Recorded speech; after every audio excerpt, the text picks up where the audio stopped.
El mercado de la plata registró un movimiento que no encaja dentro de los parámetros normales de volatilidad. En una sola sesión, el precio avanzó $6, un aumento superior al 8%, hasta alcanzar niveles que no se habían visto previamente en este ciclo. No se trató de una tendencia gradual ni de una reacción a una noticia puntual ampliamente difundida. Fue un salto abrupto, concentrado, casi instantáneo, que obligó a los participantes a replantear la naturaleza misma del mercado que estaban observando. Este tipo de desplazamiento no suele producirse en mercados profundos y líquidos, donde cada subida encuentra vendedores dispuestos a tomar beneficios y cada caída encuentra compradores esperando una oportunidad. En este caso, ese equilibrio desapareció. El precio no subió escalón por escalón, sino que se desplazó de forma discontinua, como si el mercado hubiera sido forzado a reconocer una realidad que llevaba tiempo acumulándose bajo la superficie. Lo relevante no es únicamente el nivel alcanzado, sino la forma en que se llegó hasta allí. El movimiento expuso una fragilidad estructural, la incapacidad del mercado de papel para absorber la presión cuando la referencia física deja de cooperar. Durante años, el precio ha sido contenido por mecanismos financieros que asumían la existencia permanente de oferta disponible. Ese supuesto quedó en entredicho en el momento en que el precio se vio obligado a ajustarse sin resistencia intermedia. Este episodio marca un punto de inflexión porque revela que el mercado ya no responde únicamente a expectativas o narrativas, sino a restricciones reales. La subida no puede entenderse como euforia ni como especulación descontrolada. Se trata de una corrección abrupta hacia un precio que refleja tensiones acumuladas y una pérdida de control sobre el proceso de formación de precios. Lo ocurrido no es un evento aislado, sino una señal. Indica que el sistema que mantenía la estabilidad aparente ha comenzado a fallar, y que a partir de este punto los movimientos pueden adquirir una dinámica muy distinta a la observada en el pasado reciente. El salto repentino del precio no fue el resultado de una avalancha de compradores compitiendo agresivamente entre sí, sino de algo más inquietante, la ausencia de vendedores. El mercado experimentó lo que puede describirse como una teleportación del precio.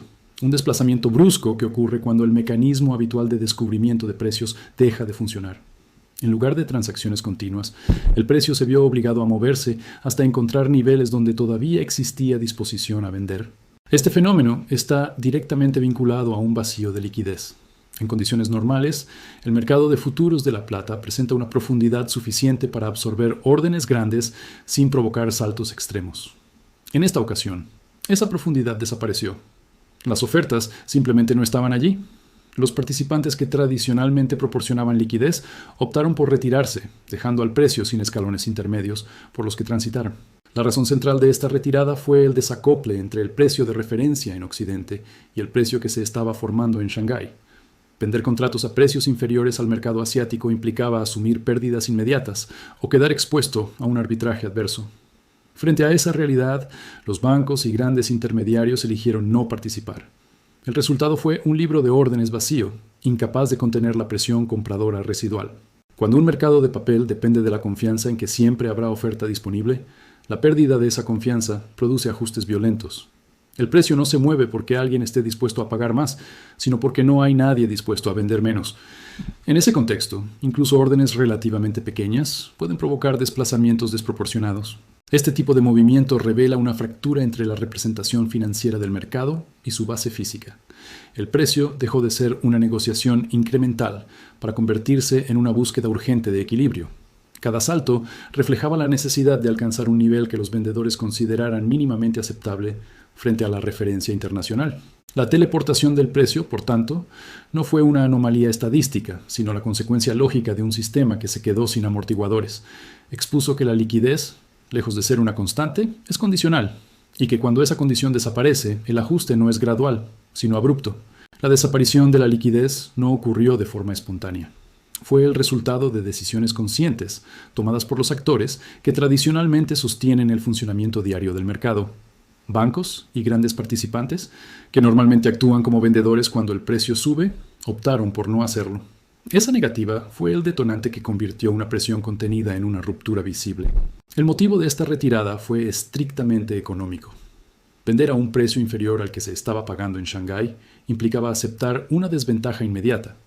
Cada contrato ofrecido por debajo de esa referencia creaba una oportunidad para que otros compraran en Nueva York y vendieran en Asia con beneficio casi garantizado. En ese escenario, los vendedores no estaban fijando un precio, sino subsidiando un flujo de metal hacia el exterior. Ante esta dinámica, los intermediarios entendieron que seguir proporcionando oferta significaba asumir un riesgo asimétrico. No se trataba de una expectativa de subida futura, sino de una pérdida estructural en el presente. La reacción lógica fue retirar órdenes y dejar que el precio buscara un nuevo equilibrio por sí mismo. Cuando los principales proveedores de liquidez se apartan, el mercado deja de cumplir su función estabilizadora. El precio ya no refleja una negociación equilibrada entre oferta y demanda, sino la ausencia de una de las dos partes. La ruptura del libro de órdenes fue la manifestación técnica de esa retirada colectiva. Este comportamiento revela una transformación en la psicología institucional. Durante largos periodos, los bancos aceptaron vender a precios inferiores con la expectativa de recomprar más abajo o compensar en otros mercados. En esta ocasión, esa estrategia dejó de ser viable. La referencia externa impuso un límite claro a lo que estaban dispuestos a sacrificar. El resultado fue un mercado que avanzó sin oposición. El precio no fue empujado hacia arriba por entusiasmo, sino liberado de una fuerza que lo mantenía contenido. La falta de resistencia convirtió el movimiento en algo inevitable, no negociado, y dejó claro que el control del precio ya no estaba plenamente en manos de quienes tradicionalmente lo ejercían. La diferencia de precios entre Nueva York y Shanghái actuó como una fuerza mecánica imposible de ignorar. Mientras el mercado occidental cotizaba en torno a los $78, el precio en Shanghái se acercaba a niveles significativamente superiores. Ese desfase no era simbólico ni teórico. Era una brecha concreta que invitaba a una sola acción racional: comprar donde era más barato y vender donde era más caro. El arbitraje no respondió a opiniones ni a narrativas. Funcionó como un proceso automático. Cada contrato adquirido en Nueva York a un precio inferior reforzaba la presión alcista, porque no se compraba con la intención de mantenerlo, sino de entregarlo contra un mercado que ya estaba pagando más. En este contexto, el flujo fue implacable. No hubo pausas ni dudas, solo una repetición constante del mismo incentivo económico. Este mecanismo obligó al precio occidental a ajustarse de forma vertical. Mientras existiera una diferencia significativa, el drenaje continuaría. No era necesario que entrara un gran volumen de capital nuevo. Bastaba con que el arbitraje siguiera activo para vaciar la oferta disponible. El mercado no estaba subiendo por exceso de demanda especulativa, sino porque necesitaba cerrar una brecha que se había vuelto insostenible. La velocidad del ajuste fue consecuencia directa de la magnitud del diferencial. Un desfase pequeño puede persistir durante días o semanas. En este caso, la diferencia era demasiado amplia. Cada minuto que pasaba sin corrección amplificaba las pérdidas potenciales para quienes seguían vendiendo a precios inferiores. La única salida era permitir que el precio se desplazara hasta un nivel más cercano al de Shanghái. Este proceso dejó claro que el centro de gravedad del mercado se había desplazado. La referencia ya no era exclusivamente el precio fijado en Occidente, sino el valor que emergía en el mercado asiático. Nueva York dejó de liderar y comenzó a reaccionar. El ajuste no fue una decisión coordinada, sino la consecuencia inevitable de una estructura que ya no podía sostener dos precios distintos para el mismo activo. El arbitraje actuó así como un canal de transmisión. Conectó ambos mercados y forzó una convergencia rápida. Lo que desde fuera parecía una subida repentina fue, en realidad, un alineamiento forzado con una realidad que ya estaba establecida en otro lugar. El movimiento simultáneo del oro aportó una confirmación crucial de que lo ocurrido en la plata no era un evento aislado. En una sola jornada, el oro avanzó un 3% con una subida de más de $130. En términos estadísticos, este tipo de desplazamiento es extremadamente poco frecuente en un mercado de la profundidad y estabilidad del oro. No se trata de un activo que reaccione de forma violenta, sin una razón subyacente de gran magnitud. Este salto fue interpretado como una señal de estrés sistémico. Cuando el oro se mueve de esa manera, el mensaje no suele estar relacionado con expectativas de crecimiento o con ajustes técnicos menores. Refleja una búsqueda urgente de refugio, una revalorización repentina del riesgo en el sistema financiero global. En ese contexto, la plata no actúa de forma independiente, sino como una extensión amplificada del mismo impulso. La relación entre ambos metales se manifestó con claridad. La subida del oro validó el movimiento de la plata, otorgándole un marco más amplio. Si el oro, tradicionalmente percibido como el activo defensivo por excelencia, estaba reaccionando con tal intensidad, entonces el avance de la plata dejaba de parecer desproporcionado. Pasaba a ser coherente con un entorno en el que el capital buscaba protección frente a amenazas mayores. La plata, por su naturaleza híbrida, respondió con mayor fuerza. Su sensibilidad al movimiento del oro es más alta, lo que explica por qué su ajuste fue más abrupto. En este escenario, la plata funcionó como un indicador adelantado de tensión, mientras el oro confirmaba que esa tensión no estaba limitada a un solo mercado. El mensaje implícito del oro fue inquietante. Un movimiento de esa magnitud sugiere que un actor significativo enfrenta dificultades o que una desvalorización monetaria está siendo anticipada. No se necesita identificar públicamente el origen del problema para reconocer su efecto.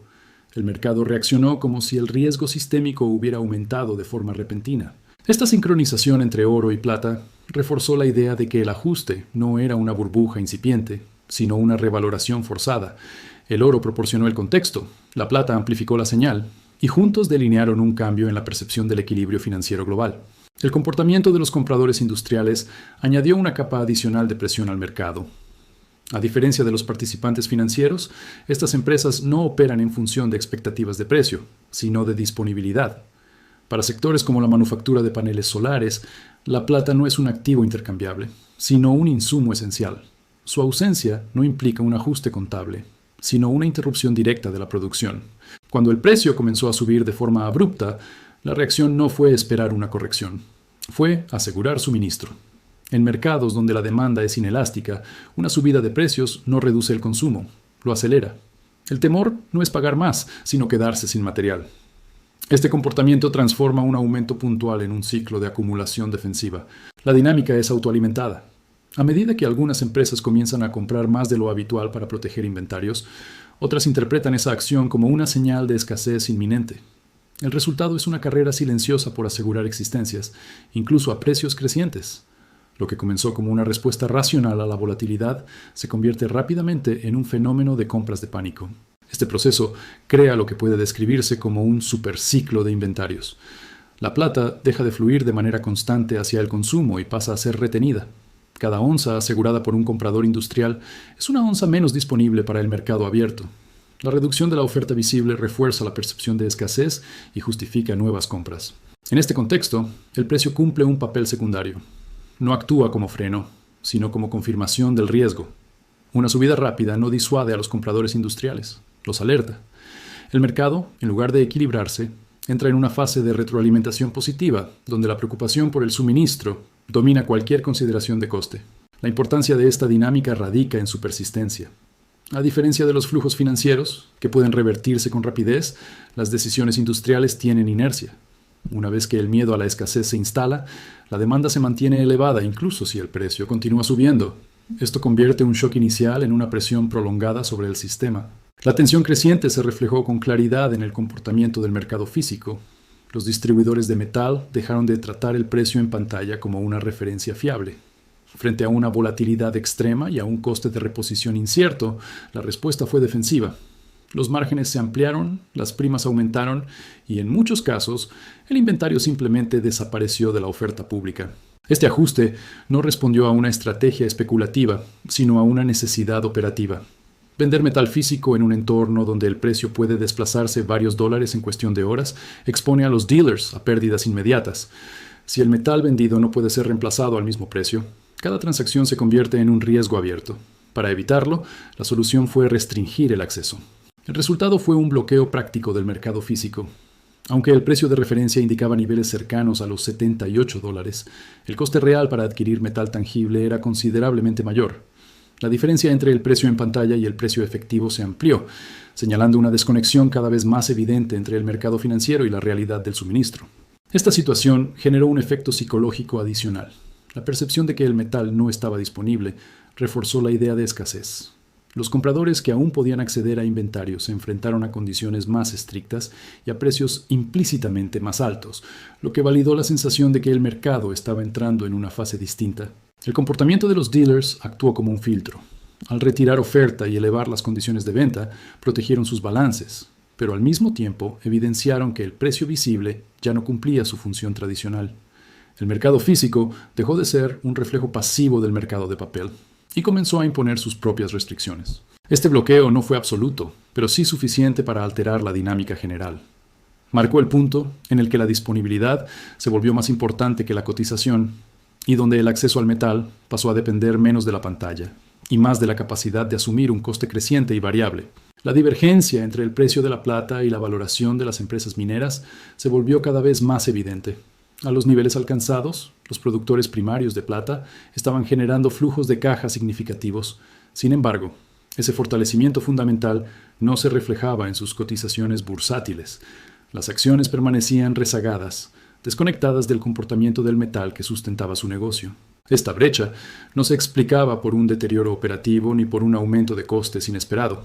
Respondía, más bien, a un entorno general de cautela en los mercados financieros. En momentos de tensión sistémica, el capital tiende a concentrarse en activos percibidos como refugio directo, relegando a instrumentos que, aunque vinculados a esos activos, incorporan riesgos adicionales. Las mineras quedaron atrapadas en esa percepción. A pesar de beneficiarse directamente del alza del precio, seguían siendo tratadas como activos de riesgo dentro de un mercado nervioso. La volatilidad general limitó la disposición de los inversores a revalorizar el sector en tiempo real, incluso cuando los márgenes mejoraban de forma tangible. Esta desconexión creó un vacío de valoración. Mientras el metal reflejaba con rapidez las tensiones del sistema, las acciones lo hacían con retraso.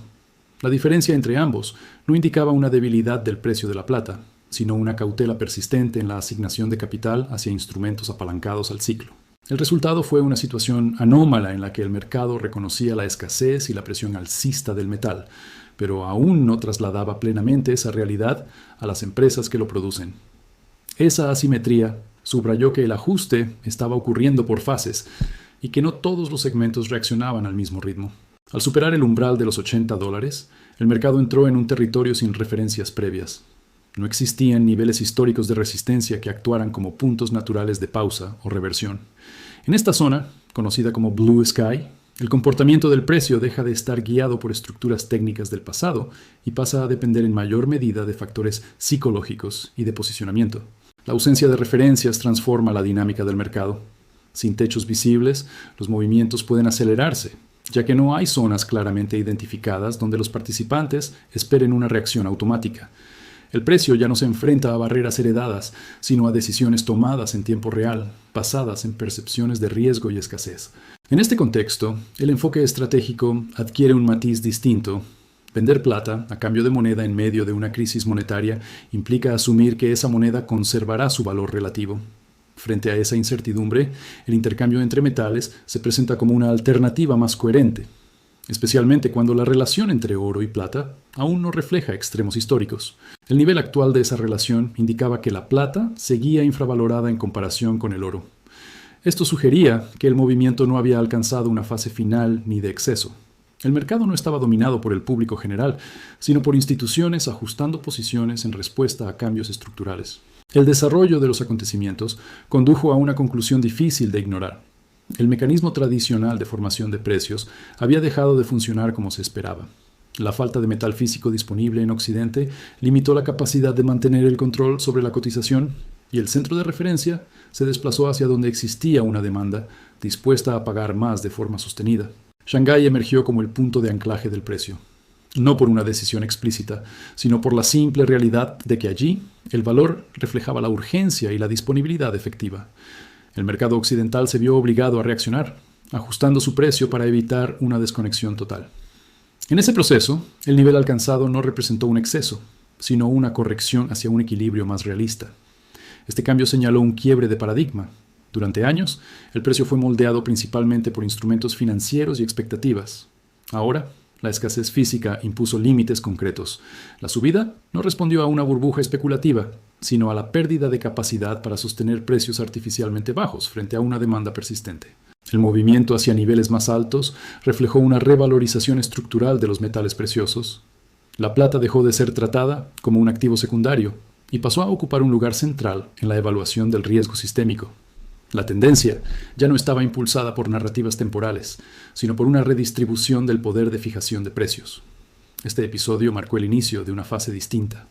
El mercado reconoció que el control había cambiado de manos y que el ajuste no había terminado. La corrección observada fue solo una etapa dentro de un proceso más amplio, orientado hacia niveles que reflejaran plenamente la nueva realidad. En este contexto, la trayectoria apuntaba a precios significativamente más altos, no como una excepción, sino como la consecuencia lógica de un sistema que había cruzado un umbral irreversible.